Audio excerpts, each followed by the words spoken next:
बहन इवेंजेलिन पॉल दिनाकरन के संदेशों से लाखों लोगों ने अपने जीवन में अनुग्रह व समाधान प्राप्त किया है। आइए अब उनके द्वारा दिए गए संदेश के एक भाग को सुनते हैं। Today we are going to meditate upon the word that is in Isaiah 41 and 13.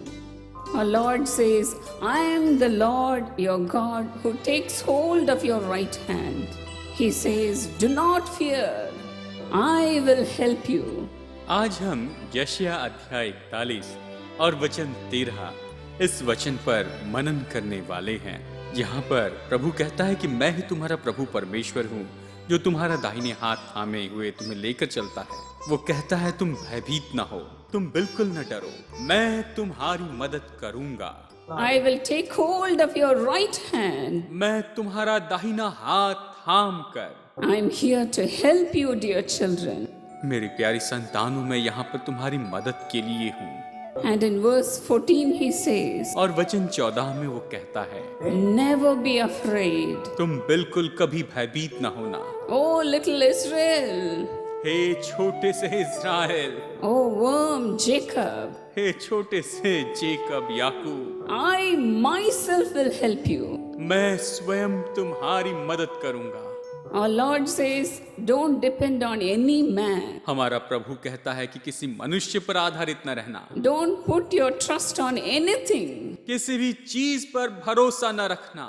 I myself have to help you. मैं खुद ही तुम्हारी मदद करूंगा। Today Jesus' right hand will come up on you and he will catch you today. आज के दिन यीशु का दाहिना हाथ आपके ऊपर में आएगा और निश्चय ही वो आपको थाम लेगा, उठा लेगा। Hallelujah. Hallelujah. Not only that, he will help you, dear friend. केवल इतना ही नहीं, वो आपकी मदद करेगा मेरे प्यारे दोस्तों। By lack of trust and by surrendering to our doubts. विश्वास की कमी या फिर उसके ऊपर संदेह करने के कारण ही तो We many times miss faith's possibilities. हम कई बार विश्वास से होने वाली संभव बातों को चूक जाते हैं। This doubt is a terrible thing. ये जो संदेह है, ये तो सच में बहुत ही भयानक होता है। It will make us to sink in life. और उसके कारण हम जीवन में बस डूबते जाते हैं। If anything happens in our life, अगर हमारे जीवन में कुछ होता है, we say, Lord, it is better for me to die. हम कहते हैं परमेश्वर मेरे लिए अच्छा है कि मैं मर जाऊं। Living with this disease, it is better for me to die than to live. इस बीमारी के साथ जीने से अच्छा है, मेरे लिए अच्छा है कि मैं मर जाऊं। Of course, we have faith. हाँ, निश्चय हम में विश्वास होता है, But then as it is so weak, लेकिन जैसे वो बहुत ही कमजोर होता है, this doubt overcomes. तो ये संदेह उस पर हावी होता है And it makes us to drown into the water. और इसके कारण हम मानो पानी में डूबते चले जाते हैं। I have heard a wonderful testimony from brother Raju. मैंने भाई राजू की ओर से एक बहुत ही अद्भुत गवाही सुनी है। He was also saying the same thing. वो भी यही तो बात कह रहे थे, Lord, it is better for me to die. हे प्रभु, मेरे लिए अच्छा है कि मैं मर जाऊं। I want him to tell the testimony. मैं चाहती हूँ कि वो खुद अपनी गवाही दे। मेरा नाम राजू है और मैं बेलमपल्ली में परमेश्वर की सेवकाई करता हूँ। सन 2002 में मुझे बहुत तकलीफ थी, क्योंकि मेरे फेफड़ों में 2 छेद थे, जिसके कारण मेरे मुंह और नाक से बहुत ही ज़्यादा खून का रिसना शुरू हो गया। मैं कई अस्पतालों में गया था और वारंगल के एक चेस्ट स्पेशलिस्ट से भी मैंने जाकर परामर्श किया। हालत ये हुई कि 2004 तक मैं पूरी तरह बिस्तर से चिपक गया। मेरा जीवन अत्यंत दुख से और तकलीफ से भरा था और मेरी जो हालत थी ऐसी थी कि अगर मैं थोड़ी भी दूर चलूं तो मेरे नाक से खून बहना शुरू हो जाता था। मैं एक भयानक स्थिति से होकर गुजर रहा था। सन 2007 तक ऐसा ही चलता रहा और मेरी हालत बहुत ही ज़्यादा खराब हो गई। और ऐसी बुरी हालत में मैंने ये कहा, परमेश्वर, अगर मैं इससे अच्छा है कि मर जाऊं तो भला है। मैं निराश हो चुका था। मेरे नाक और मुंह से खून का बहना सतत जारी था और आखिर में मेरे दोनों पैरों ने भी काम करना पूरी तरह बंद कर दिया। मेरे शरीर के अंदर आयरन कैल्शियम की मात्रा कम होने के कारण से मैं लगभग लकवाग्रस्त स्थिति में आ गया और मेरी याददाश्त लगभग जाती रही और मेरे सिर में भयंकर चक्कर आते थे जिससे लगता था कि मैं कभी भी कहीं गिर जाऊंगा। इस तरह 2007 तक मेरा जीवन जो था अति भयानक और दर्दनाक हो चुका था और 25 मई 2007 को मैं हैदराबाद गया जहां मुझे कहा गया कि मेरा ऑपरेशन करना आवश्यक है और मैं उसकी रिपोर्ट भी यहां पर लेकर आया हूं। डॉक्टर ने कहा यह निश्चय नहीं है कि ऑपरेशन के बाद मैं पूरी तरह ठीक ही हो जाऊं और उनने ऑपरेशन करने के लिए मेरे मां के हस्ताक्षर ले लिए। सन 2008 में कोयम्बतूर में एम्बेसडर सभा का आयोजन हुआ और परमेश्वर के एक सेवक मुझे वहां लेकर के उस सभा में गए। वहां 4 दिन मैंने एम्बेसडर सभा में भाग लिया और 4 दिन भाग लेने के बाद और जब मैं कोयम्बतूर प्रार्थना भवन में अपने प्रार्थना निवेदन लिखा करके लौट रहा था तो बहन इवेंजलिन पॉल दिनाकरन वहां से गुजर रही थी। मैंने सोचा कि परमेश्वर ने उन्हें मेरे लिए ही वहां भेजा है। मैंने कहा बहन जो है वहां मेरे लिए ही भेजी गई हैं और जो एम्बेसडर भाई मुझे कोयम्बतूर ले गए थे उनने उसी समय जाकर के बहन इवेंजलिन पॉल दिनाकरन को मेरी स्थिति और मेरे कष्ट और समस्या के बारे बताया और मेरा परिचय उनसे कराया और उसके बाद बहन इवेंजलिन ने मेरे छाती पर और मेरे सिर पर हाथ रख करके प्रार्थना की। परमेश्वर की स्तुति महिमा हो, हालेलुया। सब जोर से कहें हालेलुया। सचमुच में परमेश्वर का प्रेम महान है और बहन इवेंजलिन की प्रार्थना के बाद ही मुझे तत्काल शरीर में कुछ फर्क महसूस होने लगा और मेरे अंदर का डर जाता रहा। कुछ दिनों के बाद मैं जब घर गया तो प्रार्थना भवन से मुझे एक पत्र मिला जिसमें डॉक्टर पॉल दिनाकरन भाई ने यह लिखा था कि मुझे निश्चय ही चंगाई मिलेगी लेकिन तुम्हें उसका पता नहीं चलेगा। 2008 में बहन इवेंजलिन की प्रार्थना के बाद से आज तक मेरे शरीर में अब कोई तकलीफ नहीं है और आज भी मैं बेलमपल्ली क्षेत्र में महान परमेश्वर की सेवकाई कर रहा हूँ। परमेश्वर के नाम को महिमा मिले। आइए हम सब कहें hallelujah. What a mighty miracle. सच में कितना महान चमत्कार है। The same God is with us here. वही परमेश्वर आज हमारे साथ यहाँ पर है। He will heal you of your cancer, वो आपको कैंसर से पूरी तरह से चंगाई दे सकता है, of your TB diseases. आपके टीबी से आपको पूरी तरह चंगाई दे सकता है। The Lord will touch you from all the sicknesses that will lead you into death. हर एक बीमारी जो आपको मृत्यु तक पहुंचा सकती है उन सारी बीमारियों से परमेश्वर आपको चंगाई दे सकता है। He will take hold of your right hand. वो आपका दाहिना हाथ थाम लेगा। Today you will feel the touch of God. आज आप परमेश्वर के स्पर्श को महसूस कर पाएंगे। You will be healed. आप चंगाई प्राप्त करेंगे। You will not die. आप मरेंगे नहीं, You will live. आप जीवित रहेंगे। Our Lord Jesus says, as I live, you live also. हमारा प्रभु ये कहता है जैसे मैं जीवित हूँ वैसे ही तुम भी जीवित रहोगे। Our Lord, loving Lord Jesus has given his life for us to live. हमारे प्रेमी यीशु ने अपना जीवन हमारे लिए दे दिया ताकि हम लोग जीवित रहें। He has paid a price on the cross उसने क्रूस पर उस कीमत को चुकाया है just for us to live in this world. ताकि हम लोग इस संसार में जीवन जी सके, To live for Jesus. कि हम यीशु के लिए जी सके। This brother Raju wanted to serve the Lord. ये भाई राजू परमेश्वर की सेवा करना चाहते थे। Because of this terrible disease, he could not finish the course. और अपनी भयानक बीमारी के कारण ये कोर्स भी पूरा नहीं कर पाए। But then the Lord graciously came upon him and touched him. लेकिन प्रभु ने बड़े अनुग्रहकारी रूप से आकर इन्हें स्पर्श किया। Today he is a completely normal person. आज ये पूरी तरह से एक सामान्य व्यक्ति हो गए हैं, सामान्य व्यक्ति बन गए हैं। Serving the Lord. प्रभु की सेवा कर रहे हैं, Serving the Lord. प्रभु की सेवा कर रहे हैं। Telling about the testimony to everyone. ये अपनी गवाही हर एक व्यक्ति को देते जा रहे हैं। Dear friends, will he not do that for you? प्यारे दोस्तों, क्या प्रभु आपके लिए ये नहीं करेगा? Today he will take hold of your right hand आज के दिन निश्चय ही वो आपका दाहिना हाथ थाम लेगा and he will help you. और वो आपकी मदद करेगा। And secondly, the Lord helps us from the fear of enemy. और दूसरी बात, परमेश्वर शत्रु के डर से हमें निश्चय ही मदद करेगा, हमें छुड़ाएगा। David says in Psalm 118 and 7, भजन संहिता 118 वचन 7 में दाऊद ये कहता है, The Lord is with me, परमेश्वर मेरे साथ है, He is my helper. वही मेरा सहायक है। I will look in triumph on enemy. मैं अपने शत्रुओं पर विजय की दृष्टि से देखूंगा।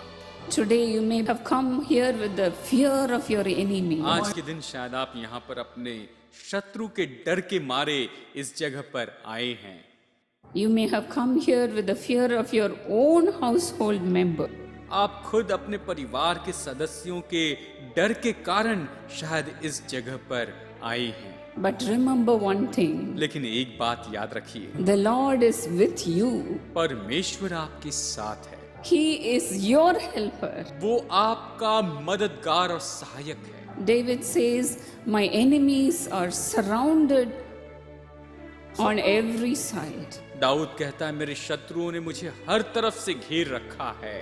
They swarmed around me like bees. वो मानो मक्खियों के समान मुझे घेरे हुए हैं। But he says, they died out as quickly as burning thorns. और वो कहता है, जैसे कांटे जल जाते हैं, घास जल जाती, वैसे ही वो तुरंत मर जाती हैं। I was pushed back by my enemies. मेरे शत्रुओं ने मुझे पीछे धकेला था, I was about to fall down. मैं तो गिरने पर था, But then the Lord helped me. लेकिन फिर परमेश्वर ने मेरी मदद की। The Lord helped me. प्रभु ने मेरी मदद की। Today you are going to say the same thing. आज के दिन निश्चय ही आप यही बात कहेंगे। I was about to fall down on the pit. मैं तो बिल्कुल उस गड्ढे में गिरने पर ही था, But then the Lord helped me. लेकिन फिर परमेश्वर ने मेरी मदद की। Where the Spirit of the Lord is, जहाँ परमेश्वर का आत्मा है, there is deliverance. वहाँ पर आजादी है। Today let us also cry out to the Lord, आइए आज हम परमेश्वर को पुकार उठे, asking for God's help. परमेश्वर से हम मदद मांगे। Shall we all stand up wherever we are? आइए हम जहाँ भी है उस जगह पर खड़े हो जाए। Shall we all cry out to God? आइए सब हम परमेश्वर को पुकार, Wherever you are, चाहे आप जहाँ भी हैं। will you please stand up and cry out to God? क्या आप कृपया खड़े हो जाएंगे और परमेश्वर को पुकारेंगे? The Lord's right hand will come upon you. परमेश्वर का दाहिना हाथ आपके ऊपर आएगा, His righteous right hand will come upon you. उसका धर्म में दाहिना हाथ आप पर आएगा। He is a God of peace. वही तो शांति का The परमेश्वर Lord है। will give you peace today. आज परमेश्वर आपको शांति देगा। He is the God of joy. वो आनंद का परमेश्वर है। The Lord will mend your broken hearts today. परमेश्वर आज आपके टूटे हुए दिल को जोड़ेगा। The Lord is taking the fear out of your heart. परमेश्वर आपके दिल से वो डर दूर कर रहा है। Joy is filling your heart. आनंद आपके दिल को भर रहा है। The joy of the Lord. परमेश्वर का आनंद। Thank you, Lord Jesus. धन्यवाद प्रभु यीशु। Thank you, Father. धन्यवाद पिता। Fill them with the gifts of the Holy Spirit. इन्हें पवित्र आत्मा के वरदानों से भर दे। You get filled by the power of the Holy Spirit. ये सब लोग पवित्र आत्मा की सामर्थ से भर जाए। All the others are being taken care of Jesus. बाकी सभी लोगों की यीशु देखभाल करे। Right now, seek the Lord. अभी इसी समय आप परमेश्वर को खोजे। First, seek the Lord. सबसे पहले प्रभु को खोजे, And all the other things will be added in your life. और बाकी सब कुछ आपके जीवन में जोड़ दिया जाएगा। Thank you, Jesus. धन्यवाद यीशु। Thank you, Jesus. धन्यवाद यीशु। Thank you, Lord Father. धन्यवाद हो पिता। The Lord's right hand is all over this place. परमेश्वर का दाहिना हाथ इस पूरी जगह पर है। He is holding you tightly. वो आपको कसकर थामे हुए है। Thank you, Lord Jesus. धन्यवाद हो प्रभु यीशु। Thank you, Lord, for the power of the Holy Spirit. पवित्र आत्मा की सामर्थ के लिए तेरा धन्यवाद हो प्रभु। Nothing of the tricks can come near them. कोई भी युक्ति इन लोगों के करीब नहीं आ सकती है। The Lord is delivering you right now. परमेश्वर अभी इसी समय आपको छुटकारा दे रहा है। Thank you, Jesus. धन्यवाद यीशु। All the evil spirits are leaving you right now. सभी दुष्ट आत्माएं अभी इसी समय भाग रही हैं। They are ashamed in the presence of God. परमेश्वर की उपस्थिति में वो पूरी तरह से शर्मिंदा हो चुके Thank you, हैं। Jesus. धन्यवाद यीशु। You evil spirit that is haunting them, हे दुष्ट आत्मा जो इन्हें सताती है, leave in Jesus' name. यीशु के नाम में चली जाए। No more convulsion. अभी और कोई सताव नहीं। Don't trouble them in anymore. लोगों को और फिर कभी परेशान न करना। Come out. बाहर निकल आए, Come out. बाहर निकल जाओ In Jesus' name. यीशु के नाम में। Let them live for the और Lord. ये लोग प्रभु के लिए जीवन जीने वाले हैं। Thank you, Jesus. धन्यवाद हो यीशु। Thank you, Jesus. धन्यवाद यीशु। Thank you, Jesus, धन्यवाद यीशु। for touching each and every one of them. प्रभु तो इनमें से हर एक को स्पर्श कर रहा है। Those who want to serve the Lord, जो लोग प्रभु की सेवा करना चाहते हैं, will you ask the help of the Lord? क्या आप प्रभु से मदद मांगेंगे? He will gladly help you. बड़ी खुशी से वो आपकी मदद करेगा। You may be saying just like Moses, आप शायद मूसा के जैसे कह रहे हैं, Lord, I cannot speak. प्रभु मैं बोल नहीं सकता, I cannot stand before the people. मैं लोगों के सामने खड़े नहीं रह सकता। Ask God. प्रभु से कहें, He will help you. वो आपकी मदद करेगा। The Lord put the words in the mouth of Moses and in the mouth of Aaron. परमेश्वर मूसा और हारून के मुंह में वचन रखता था। Did he not use them? क्या वो उसने उनका उपयोग नहीं किया? Did he not use that timid people? क्या उसने उन डरपोक लोगों का उपयोग नहीं किया? He will use you also, dear friend. प्यारे दोस्तों, वो आपका भी उपयोग करेगा। Come on, give your heart to the Lord आइए अपना दिल उससे दे दे and say, Lord, I am here. और कहे, प्रभु मैं यहाँ पर हूँ। Lord, take control of my life हे प्रभु मेरे जीवन पर तू नियंत्रण कर and use me, Lord. और प्रभु तू मेरा उपयोग Use me also, Lord. मेरा उपयोग कर प्रभु। The Lord's Spirit is coming upon you right now. परमेश्वर का आत्मा भी इस समय आप पर आ रहा है। The Lord is so pleased as you have said, Lord, I am here to serve you. और जैसे आपने कहा, प्रभु मैं यहाँ पर तेरी सेवा के लिए हूँ, निश्चय परमेश्वर आपसे बहुत ही खुश है। Thank you, Jesus. धन्यवाद यीशु। Those who love to serve the Lord, जो लोग प्रभु की सेवा करना चाहते हैं, the Spirit of the Lord is coming upon you specially right now. परमेश्वर की आत्मा बड़े विशेष रूप में अभी इस समय आप पर आ रही है। Thank you, Jesus. धन्यवाद यीशु। Do you not feel the presence of God क्या आपने परमेश्वर की उपस्थिति को महसूस नहीं किया coming upon you? जो अभी आप पर आ रही है? Thank you, Lord. धन्यवाद प्रभु। On praise God. आइए प्रभु की स्तुति करें। Thank you, Lord. धन्यवाद प्रभु। The Lord has helped us. परमेश्वर ने हमारी मदद की है। The Ebenezer has helped us. उस एबेनेज़र ने हमारी मदद की है। He is coming with you, dear friends, प्यारे दोस्तों, वो आपके संग संग चलता है and you will prosper. और निश्चय ही आप संपन्न होंगे In Jesus' name. यीशु के नाम में। Amen. आमीन।